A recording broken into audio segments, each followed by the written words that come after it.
आगे बढ़ेंगे। विश्लेषण अब मजहब के नाम पर सुलग रही उस आग का जो पिछले 10 दिनों से देश में जल रही है। पैगंबर मोहम्मद सल्लल्लाहु अलैहि वसल्लम पर टिप्पणी के मामले में नुपुर शर्मा और नवीन जिंदल कार्रवाई के बाद उन पर हुई देश के एक तबके का गुस्सा अभी भी ठंडा नहीं हो रहा है। आगजनी, पत्थरबाजी, तोड़फोड़ रुकने का नाम नहीं ले रही है। सड़क पर खुलेआम फांसी दो किनारे लग रहे हैं। आपको जो ये तस्वीर दिख रही है पश्चिम बंगाल के दुर्गापुर की है।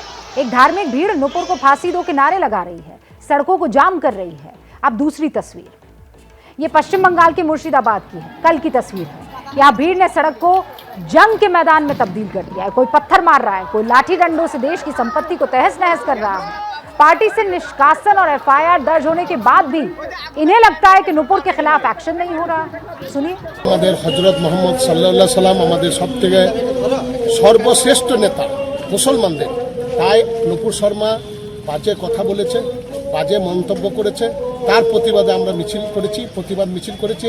ওনার উপযুক্ত শাস্তি পাই, উনি যেন এমন শাস্তি সরকার দেয় ওনাকে, সে শাস্তি উপযুক্তমূলক যেন হয়, তাতে আমরা শান্তি পাবো, আমরা খুশি হব।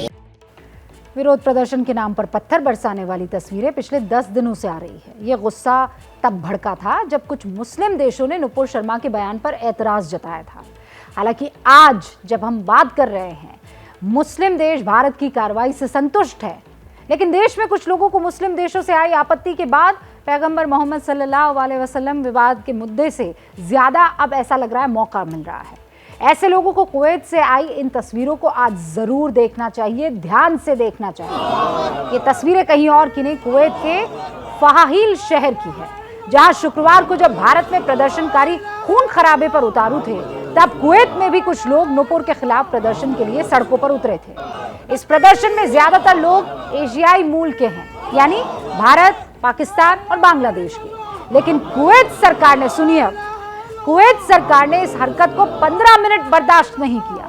नारेबाजी शुरू हुई कि उधर फोर्स पहुंची मौके पर और प्रदर्शनकारियों को ट्रक में भरकर निर्वासन केंद्र भेज दिया गया। आपको याद होगा, कुवैत भी उन देशों में है जिन्होंने नुपुर की टिप्पणी पर भारत से आधिकारिक विरोध दर्ज किया था। लेकिन इसके बावजूद कुवैत सरकार ने यह विरोध प्रदर्शन नहीं होने दिया। यही नहीं, कुवैत ने इन प्रदर्शनकारियों के खिलाफ सख्त एक्शन लेने की बात कही है, ले भी लिया है। सरकार ने सभी प्रदर्शनकारियों को गिरफ्तार किया, सभी को निर्वासन केंद्र रवाना कर दिया। अब कुवैत की सरकार इन सभी प्रदर्शनकारियों को कुवैत से देश निकाला देने जा रही है। सरकार इन लोगों को उनके देश भेजेगी और सभी का वीजा रद्द कर दिया जाएगा। सिर्फ इतना नहीं है, प्रदर्शनकारियों को अब जीवन में कभी भी कुवैत की जमीन पर पैर रखने का हक नहीं होगा, क्योंकि उन पर कुवैत में प्रवेश का आजीवन प्रतिबंध लगा दिया जा रहा है। इसके माने आप समझते हैं? कुवैत सरकार ने एक्शन लिया अपने कानून के तहत। कानून व्यवस्था से ऊपर कोई नहीं है, कुवैत ने बता दिया वहां पर लोगों को। फिर चाहे मामला पैगंबर मोहम्मद सल्लल्लाहु अलैहि वसल्लम का क्यों ना हो, उन पर की गई टिप्पणी से जुड़ा हुआ ही क्यों ना हो, लेकिन कुवैत के कानून के मुताबिक इस तरह का विरोध प्रदर्शन गैर कानूनी है। सरकार ने कदम उठाने में देर नहीं की और ना ही इस बात की परवाह की कि मुस्लिम बहुल्य देश में ऐसे एक्शन पर रिएक्शन क्या हो सकता है।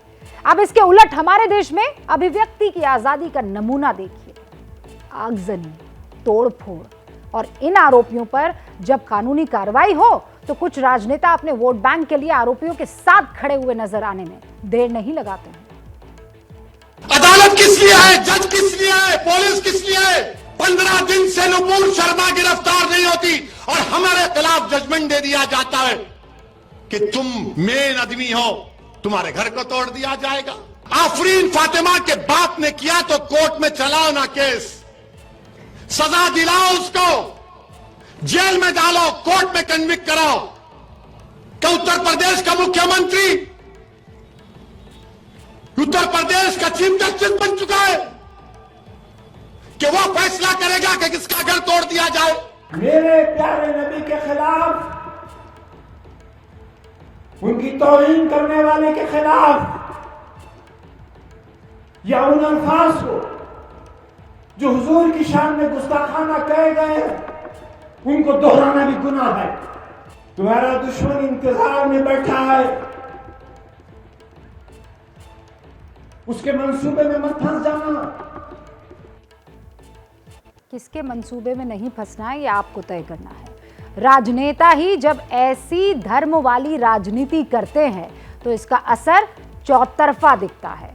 ओवैसी और आजम जैसे लोगों के बयान का असर समझने के लिए अब मैं आपके सामने दो तस्वीरों को रखती हूँ। ये विरोध प्रदर्शन प्रयागराज में हिंसा के आरोपियों के खिलाफ हुई कार्रवाई के विरोध में हो रहा है। पहला प्रदर्शन दिल्ली के जेएनयू में नारेबाजी का है। दूसरी तस्वीर अलीगढ़ मुस्लिम यूनिवर्सिटी की है। कॉलेज में पढ़ने वाले ये छात्र क्लास में नहीं है, सड़क पर उतर आए हैं। इसलिए उतर आए हैं क्योंकि उत्तर प्रदेश सरकार ने प्रयागराज में हुई हिंसा करने वालों पर नकेल कसी है। लेकिन इनकी दलील है कि दंगे के खिलाफ प्रशासन की कार्रवाई एक तरफा है और धर्म विशेष पर हमला है। किस तरह की सरकार की पार्टिकुलर रिलीजन, पार्टिकुलर कास्ट को आप टारगेट करके उसके घर के ऊपर बुलडोजर चला रहे हैं, बिना नोटिस दिए आप चला रहे हैं।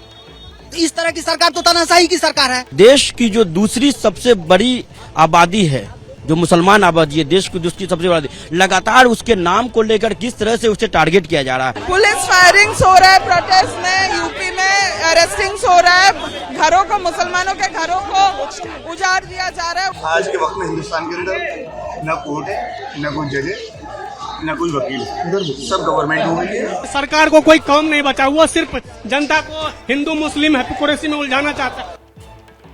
जेएनयू और एएमयू के विरोध प्रदर्शन का सबसे बड़ा मुद्दा प्रयागराज में दंगा आरोपियों पर हुई बुलडोजर वाली कार्रवाई है।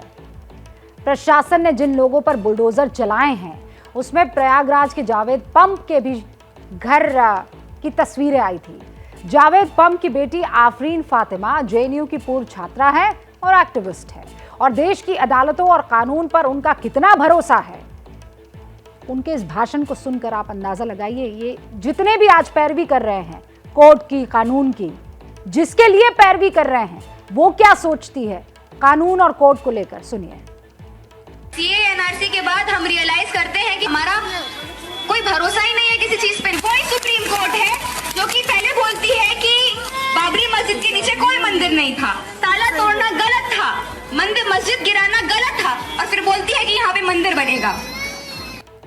आज ये आफरीन फातिमा संविधान की दुहाई दे रही है और कुछ नेता उनके हक के लिए कानून का पाठ सुना रहे हैं।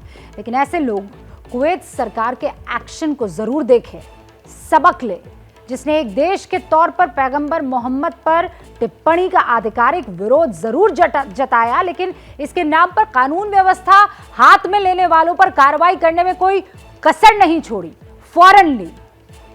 और ये सीख इन नेताओं को जरूर लेनी चाहिए।